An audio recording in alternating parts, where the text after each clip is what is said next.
கம்பன் கைகேயியை தீயவை யாவனவையிலும் தீயவள் என்றான். காரணம், தசரதன் எவ்வளவோ சொல்லியும் மன்றாடியும் மண்டியிட்டும் அவள் கேட்கவில்லை. பரதன் நாடாள வேண்டும், ராமன் கானகம் செல்ல வேண்டும் என்பதில் அவள் மிக உறுதியாக இருந்துவிட்டாள். அதற்கு காரணம் மந்திரையின் போதனைகளே. ஆயினும் கைகேயி கெட்டவளாக சித்தரிக்கப்பட்டாலும் அந்த ஆளுமையோடு அந்த வரத்தை பெற்றிருக்காவிட்டால் இராமாயண காவியம் நமக்கு ஏது? தசரதன் அந்த வரத்தை இப்பொழுது தர இயலாது என்று கூட சொல்லியிருக்கலாம்.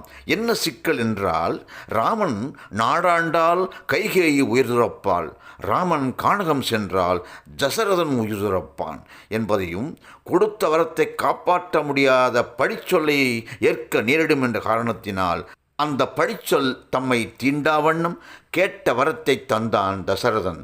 தசரதனும் வென்றான். வரத்தை பெற்ற கை